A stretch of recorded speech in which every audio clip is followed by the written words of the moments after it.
Hello. So we're going to pick up where we left off last time. Somewhat hastily had to end things, but where Paris is going to go to Sparta. And as we said, Cassandra warns him not to go. And you will recall that Cassandra knows the future. She can tell the future, but nobody ever believes her, so he kind of ignores her.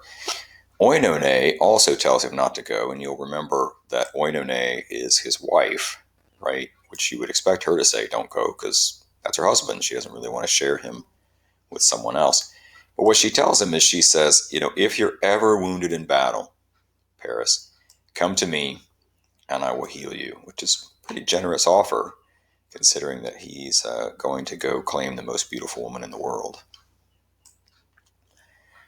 He leaves anyway, and when he gets to Sparta, he is entertained by Menelaus and Helen. And again, you do this in the ancient world. This is the Xenia that we've been talking about, where somebody comes to your place, you entertain them. You make sure their needs are met. You make sure they have food. You make sure they have fresh clothes, that they're able to wash up, all those things. So he's entertained by Menelaus and Helen. And after 9 days, so he's been there for 9 days, Menelaus gets word that his grandfather has died. And his grandfather lived on Crete, and so Menelaus needs to go to Crete to attend the funeral. Now, again, in the spirit of good Xenia, he says to his wife, make sure anything he needs is taken care of. Little does he know where that's going to go. So under the influence of Aphrodite, Helen falls for Paris. You can kind of envision what happens next.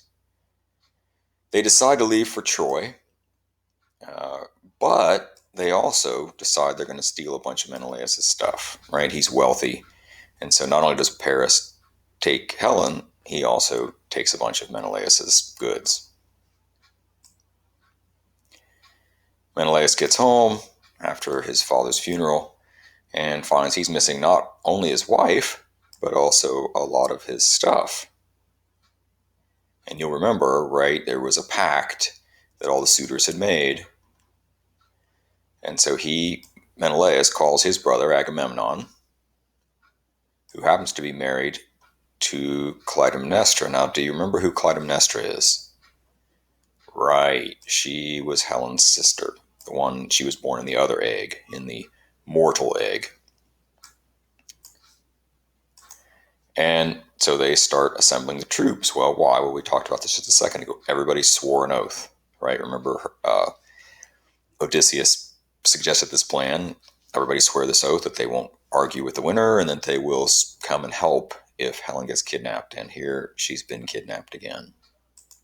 I'll show you this picture. It's kind of an interesting picture.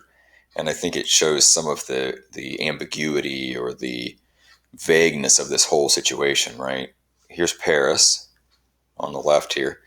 And then here's Helen. And this is, of course, an ancient Greek vase painting.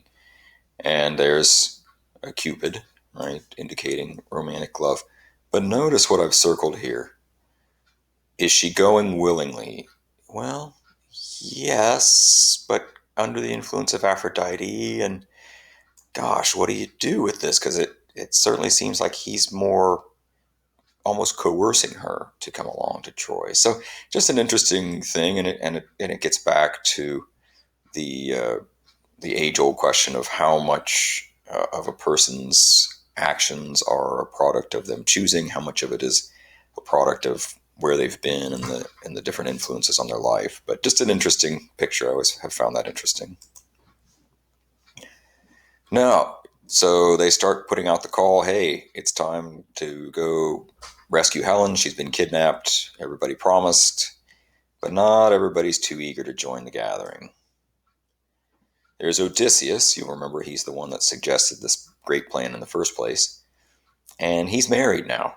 And he has a son who happens to be an infant. He also has, unfortunately, an unfortunate prophecy. If he leaves for Troy, he will be gone for 20 years. So you can understand his reluctance in going. And we will pick it up from there tomorrow.